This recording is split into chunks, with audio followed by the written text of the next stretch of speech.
नमस्कार दोस्तों, आप देख रहे हैं बहुजन टीवी और हम आज आपको ले चल रहे हैं दुनिया के उस जगह पर जहां पे करोड़ों शोषित वर्ग के लोगों को आज़ादी दिलाने वाले एक महामानव का जन्म हुआ था। इस जगह को दुनिया जानती है क्योंकि उस शख्स के ज्ञान का डंका पूरी दुनिया में बजता है। जी हाँ, मैं उन्हीं की बात कर रहा हूँ जिसे दुनिया सिंबल ऑफ नॉलेज के नाम से जानती है। आज आपको दिखाने वाले हैं महू का वह जगह जहाँ पे बाबा साहब ने जन्म लिया था। तो आइए देखते हैं यहाँ का दृश्य कैसा है। आप देख सकते हैं कितना सुंदर नज़ारा है। यहाँ पे 3 मूर्तियाँ बनाई गई है, बाबा साहब, गौतम बुद्ध और भंते जी का, जिसमें बाबा साहब को शिक्षा लेते हुए दर्शाया गया है। ये फोटो 1956 की है जब बाबा साहब को भारत रत्न से सम्मानित किया गया था।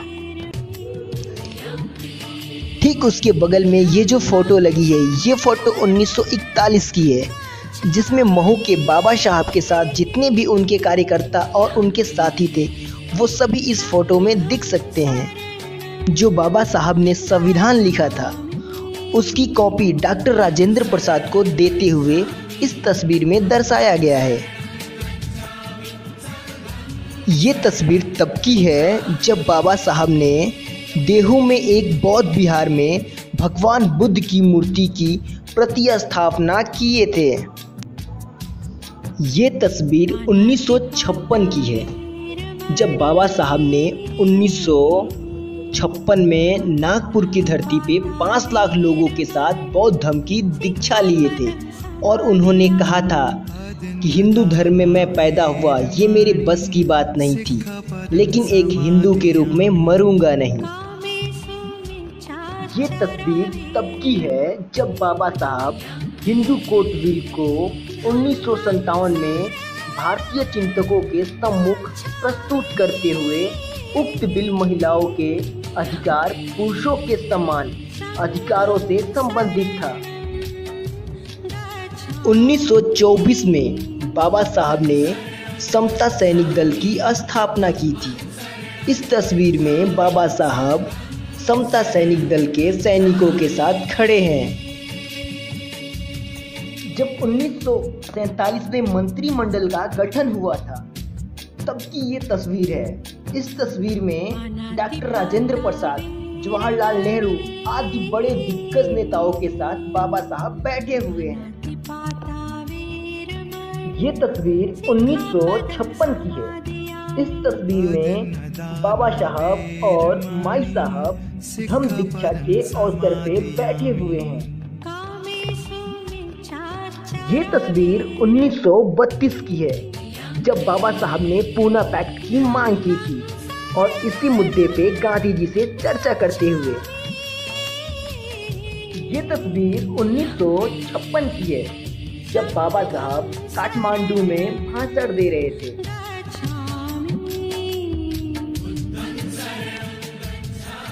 ये एक दुर्लभ तस्वीर है। इस तस्वीर में माता रमाबाई है और बाबा साहब हैं।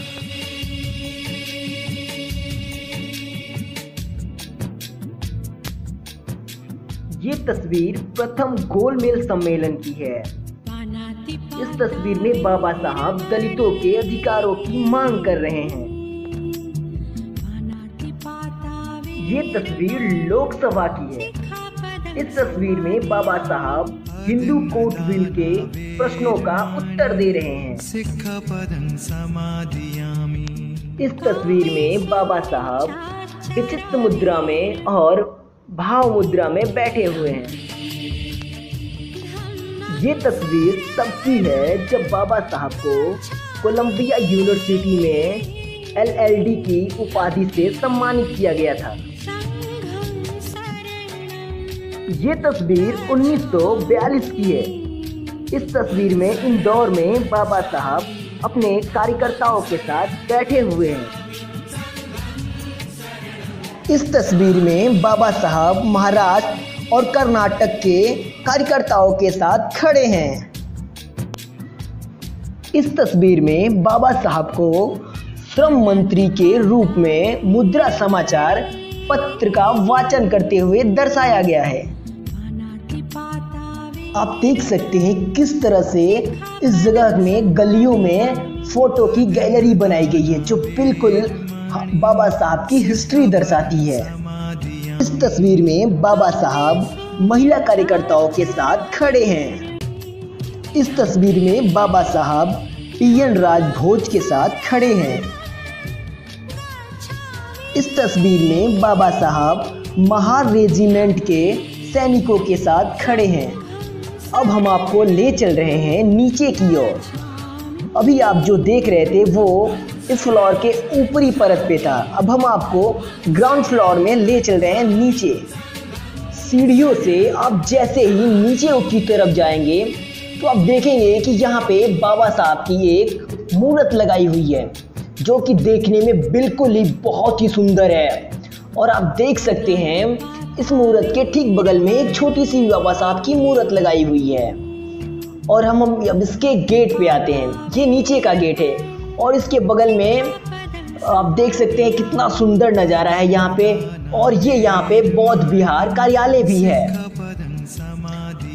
और हम आपको दिखाने वाले हैं इसके नीचे भी क्या क्या चीज़ें हैं। ये है यहाँ का ग्राउंड फ्लोर जहाँ पे बहुत सारी गैलरी टाइप की बाबा साहब की फ़ोटो लगाई गई है। इन फ़ोटो से आप बाबा साहब की हिस्ट्री जान सकते हैं। ये देखिए, ये तो बहुत ही सुंदर नज़ारा है। माता भीमाबाई और पिता रामजी अंबेडकर के 14वें पुत्र रत्न भीमराव रामजी सकपाल का जन्म कालीपलटन महू में 14 अप्रैल 1891 में हुआ। बालक के जन्म के पश्चात माता पिता उसे पालने में झूला दे रहे हैं। ये बिल्कुल स्वर्ग जैसा नज़ारा है। ये तस्वीर 27 सितंबर 1951 की है जब हिंदू कोड और पिछड़ी जातियों के आरक्षण संसद में रखने के मुद्दे पर नामंजूरी होने से आहत बाबा साहब कानून मंत्री पद से त्याग पत्र दे दिए थे। यह मुंबई का वही विद्यालय है जिस विद्यालय से साहू जी महाराज फदौड़ा द्वारा 25 रुपये प्रति माह छात्रवृत्ति प्रदान करने पे एल्फिंस्टन महाविद्यालय से बाबा साहब ने स्नातक परीक्षा पास की थी। ये वही झूला है दोस्त जिस झूले में बाबा साहब बचपन में झूला करते थे। ये तस्वीर 1991 की है जब तत्कालीन राष्ट्रपति श्री आर वेंकटर रमण द्वारा बाबा साहब डॉक्टर भीमराव अंबेडकर को भारत का सर्वोच्च पुरस्कार भारत रत्न दिया गया था।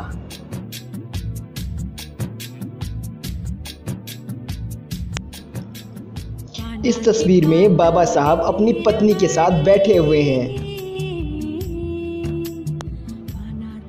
ये तस्वीर बाबा साहब की माता भीमाबाई जी की है। स्वतंत्र भारत का संविधान डॉक्टर अंबेडकर जी ने संविधान समिति के अध्यक्ष डॉक्टर राजेंद्र प्रसाद को पंडित जवाहरलाल नेहरू, सरदार वल्लभ भाई पटेल, अब्दुल कलाम आज़ाद और राजगोपालाचारी के समक्ष सौंपा। ये तस्वीर 25 नवंबर 1991 की है। 5 सितंबर की रात जीवन के अंतिम समय में अपनी वसीयत के रूप में दी बुद्धा एड हिज धम्मा अंतिम पंक्तियाँ लिखते हुए नानक चंद रत्तू और डॉक्टर सविता अंजू आजू बाजू खड़े हैं। ये तस्वीर 1913 की है जब बाबा साहब कोलंबिया यूनिवर्सिटी में पढ़ रहे थे। ये तस्वीर तब की है जब पूना पैक्ट के मामले में गांधी जी अमरण अनशन पे बैठे हुए थे। तब बाबा साहब ने उन्हें जीवन दान देते हुए कहा था, गांधी जी आपकी ज़रूरत पूरे देश को है, आप अमरण अनशन का हथियार हर जगह न चलाएं।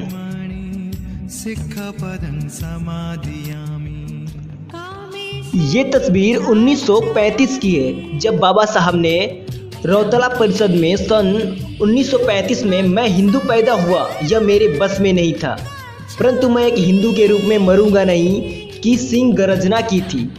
और 14 अक्टूबर 1956 में बाबा साहब ने बौद्ध धर्म की दीक्षा ले ली।